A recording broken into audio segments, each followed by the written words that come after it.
The desert sun was merciless. It burned the Nevada Air Base until the very ground shimmered like molten glass. Jet engines roared in the distance, their thunder shaking the hot tarmac, and right there on her back under an F-16 lay Staff Sergeant Sofia Rivera, the smallest warrior on Thunderbolt Air Base. Her sleeves were streaked with oil, her face wet with sweat, her hands steady on the wrench, turning bolt after bolt while cruel voices circled above her like vultures. "Listen, grease monkey," one pilot sneered. "If you ever touch a real stick, I'll personally call the medics." Laughter exploded across the flight line and mixed with the thunder of engines. To them, Sofia wasn't a soldier. She wasn't a warrior. She was just a hangar rat, a dreamer with oil stains on her hands, only fit to polish cockpits, not fly them. But none of them knew, they couldn't imagine, that one day the tower would call her name, and the voice they heard wouldn't just clear a plane to land, it would save a life and shatter every unspoken rule about who belonged in the cockpit. The Nevada sun kept rising higher, baking the tarmac into a hellscape. Heat waves bent the air, twisting the image of the F-16s lined up like steel predators waiting for the sky. The smell was everywhere: jet fuel, scorched metal, sweat dot in the shade of the hangar. A semicircle of pilots lounged, their eyes sharp, but their laughter cruel. Captain Rodriguez, tall and smug, tapping a soda can against his thigh, leaned forward. "All right, gentlemen, bets on the table. A month's pay says Rivera never hears a call sign on tower comes. Unless," he smirked, "unless it's to fetch coffee for whoever's actually flying." The hollow chuckles that followed weren't just jokes, they were a verdict, an unspoken law. And no one stood up to challenge it. Under Fighting Falcon for 15's shadow, Sofia kept her head down, her arms worked the wrench, muscles tight, scars on her knuckles telling quiet stories of years with unforgiving machines. At 27, barely 5'2", she almost disappeared beneath the airframe, but her presence was undeniable. Every bolt she tightened, every system she checked, kept these jets alive. She didn't need to win arguments, she just needed the planes to fly. Yet, even with her silence, their words cut. She felt them like blades across her back, but she never gave them the satisfaction of stopping. Her jaw tightened once. Then her wrench kept turning. The sound of polished shoes on gravel broke through the heat. Sharp, precise. Each step like a warning. Colonel Morrison appeared, his uniform so crisp it could draw blood. He was a man in his 50s, built of hard edges and harder standards. He scanned the flight line with eyes that measured everything and valued little. Sofia slid out from under the F-16, snapping to attention. Sweat tracked her temple, but her gaze never wavered. "And you are?" Morrison's voice was flat, cold, like he was reading a tag on a broken part. "Staff Sergeant Rivera, sir." He let the silence hang too long. His eyes swept over her grace on her sleeves. Small frame, stubborn chin. Finally, he spoke. "Why is someone like you working on critical systems for an F-16? This isn't a motorcycle repair shop." Her heart pounded, but her voice stayed steady. "I'm the lead technician on this airframe, sir. Running a post-flight check on the flap actuator system." Morrison's gaze caught something in her toolbox. A black, leather-bound book. He plucked it out, flipped the cover. "A diary," he muttered. "No, sir," she said quickly. "My civilian flight log." Page after page showed early morning lessons. Double shifts she'd worked to pay for flying hours, inked records of every climb, every landing. Proof of a dream she wasn't supposed to have. He snapped the book shut like it had offended him. Mechanics have no business pretending to be pilots. Tucking it under his arm like a stolen flag, he turned away. "This stays with me. Now, get back to work." His footsteps faded, but his judgment didn't. It hung in the air heavier than the heat. That was the moment the sabotage began. Tools vanished from her ketonely to reappear hours later behind equipment. Reports she filed were lost. Someone poured grit into her water bottle.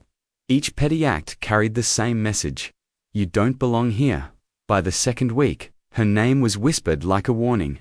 New airmen looked at her, not with respect, but with caution, like she was a walking lesson of what happened if you stepped out of line.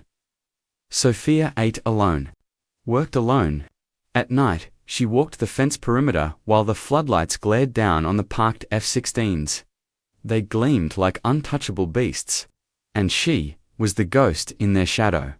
But what no one realized was this: ghosts can move unseen. Ghosts can wait.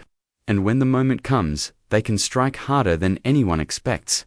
Morning light cut across the desert with a harsh white edge. The tarmac glowed like steel pulled from a forge. Thunderbolt Air Base was alive, jets screaming. Engines testing, radios buzzing with clipped voices. From the shadow of Hangar 6, Sofia Rivera watched quietly.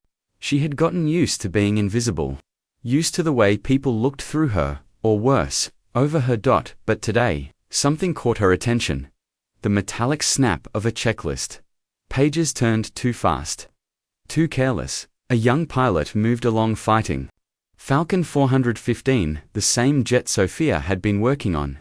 His steps were rushed. His inspection sloppy. This wasn't precision. This was performance. Sofia's eyes narrowed when he reached the wing root. The flap actuator was still partially exposed after maintenance. He pressed down on it too hard, too abrupt. A faint metallic clack echoed. It was soft, almost nothing. But Sofia knew that sound. It was the sound of a part stressed past tolerance. The sound of something ready to fail. Her rag slipped from her hand. Her boots carried her forward. "Captain," she called, voice sharp and steady. "Hold up, I need to check that actuator again? Something's not right." The pilot frowned. "It's fine, Sergeant. I followed procedure." "I heard it," she shot back. "The actuator popped under load. That's not normal. If it fails mid-flight, with respect, Sergeant, you're not cleared to reinstate." "My bird," he interrupted. "I've got a launch window." Her voice cut him cold. "If that part fails in the air, you won't get to worry about your launch window." Another presence approached. Heavy, cold. Colonel Morrison. "What's going on here?" His tone was already sharp, loaded with suspicion.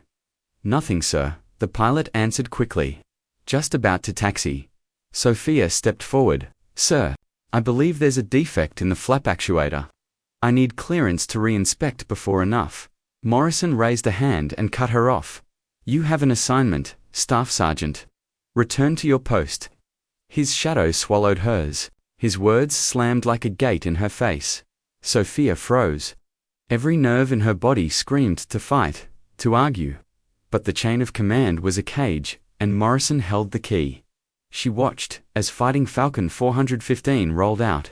Its canopy flashed in the sunlight, engines howled, afterburners ignited, and the jet roared into the sky. Sofia's chest felt heavy, her fists clenched. She had heard the warning. She knew something was wrong, but no one had listened. That afternoon, the routine cracked. Inside the tower, the chatter shifted. There was silence where an update should have been. Then static. A clipped voice broke through. "Eagle-7, repeat, confirm status." Sofia froze. Her blood ran cold. "Eagle-7, that was 415. More static followed. Then broken words. "Flap control. Negative response. Primary comes." The nightmare had become real. The actuator had failed. Sofia ran to the hangar doors, scanning the sky. Far above, a speck moved in jagged, uneven lines. Not a machine in control, a machine falling apart. Captain Martinez was fighting for his life.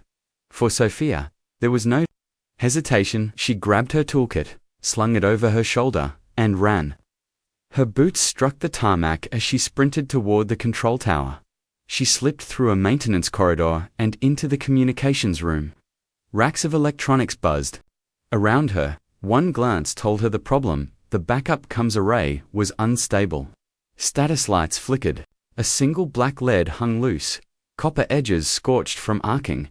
She dropped to her knees, tore away the cabling, pulled fresh wire from her kit. "Kill power to the backup module." She shouted to the nearest tech. "That'll drop the last." comes linked to Eagle-7. He protested. It's already dead. She barked back. Give me 30 seconds. Sparks bit her fingers as she worked. Her world shrank to wires and instinct. The module powered down, then came alive again. At first only static, then tower. This is Eagle-7. Fuel critical, approach unstable. The voice was back. Martinez was still alive. Sofia didn't. Stop. She raced to the tower cabin and pushed through the doors. Every head turned. Every officer stared.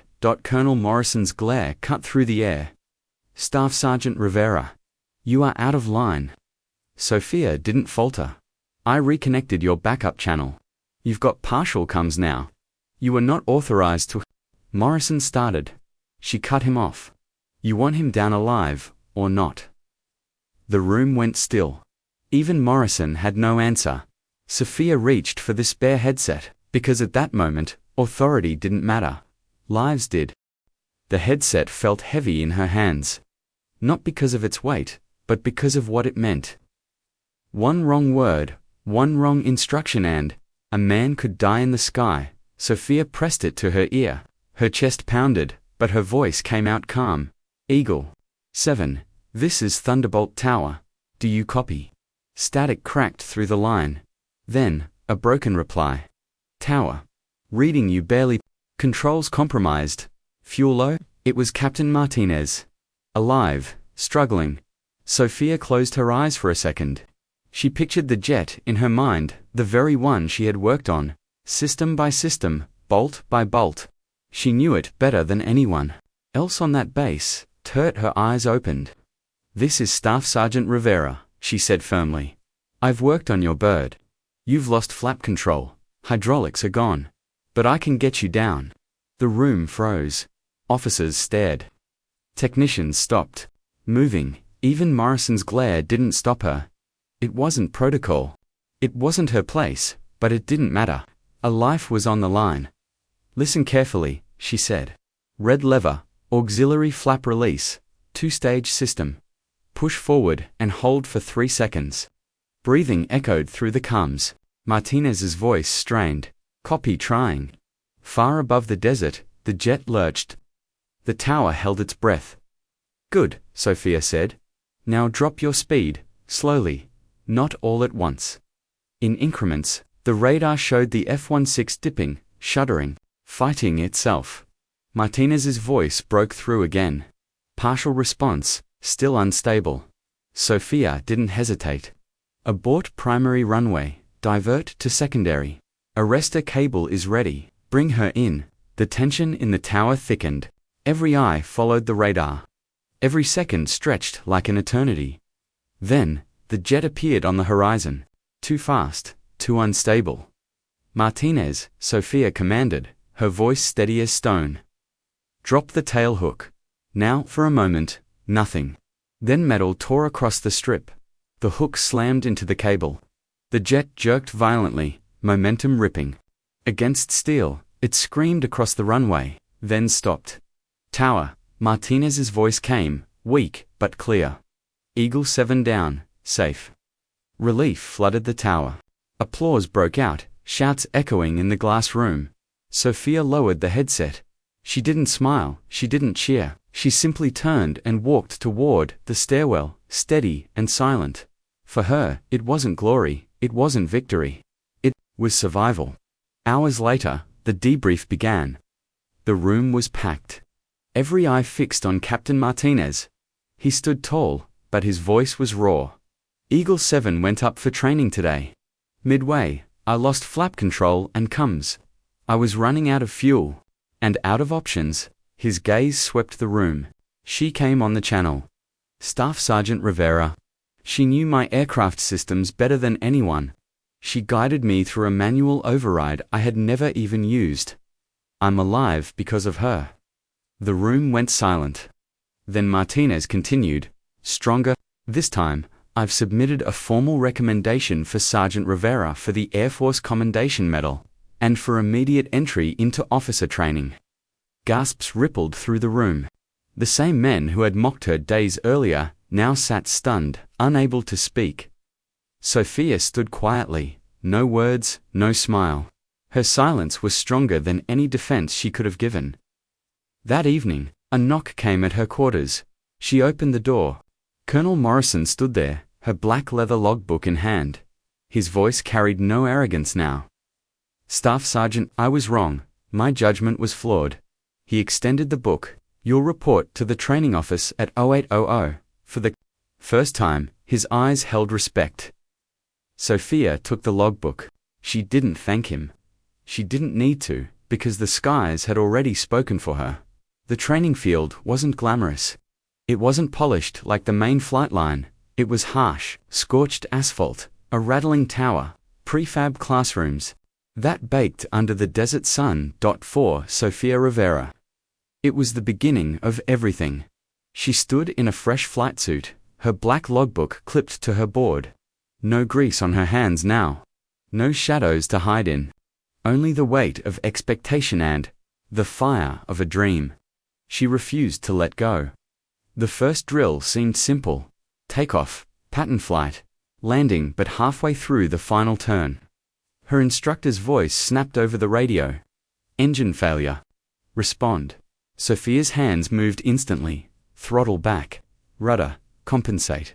Trim steady. The jet leveled. She brought it down firm, centered, rolling to a stop with 100 feet to spare. The radio was quiet for a moment. Then the instructor said, "Not bad, Rivera." By the third week, the real tests began. Team drills. For jets in formation. Live fire runs across the desert. When the lead aircraft took a simulated hit, the formation wavered. Voices stumbled over coms. Pilots hesitated, but Sofia didn't.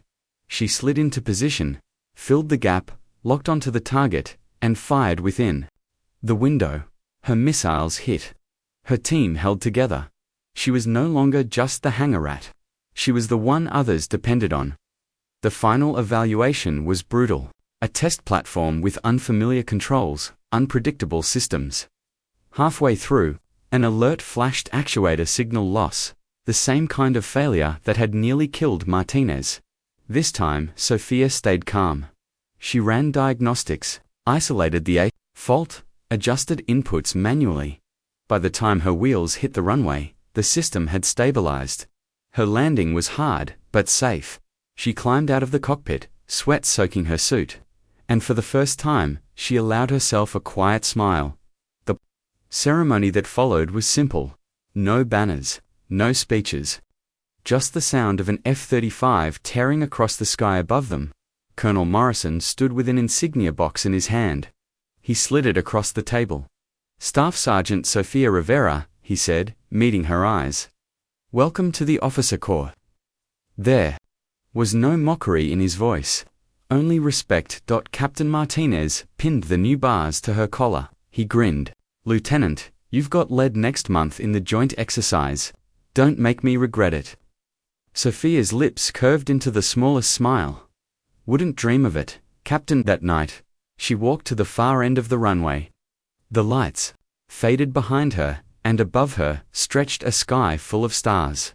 She thought of her first days, the laughter, the sabotage, the constant reminders that she didn't belong. And she thought of every moment she chose to stay anyway. Every wrench turned. Every night spent alone by the fence. Every flight that brought her closer to this moment. The runway stretched before her like a promise. The sound of another jet rumbled in the distance, rolling across the desert. She closed her eyes, letting it fill her chest. Then she turned back, toward the hangars.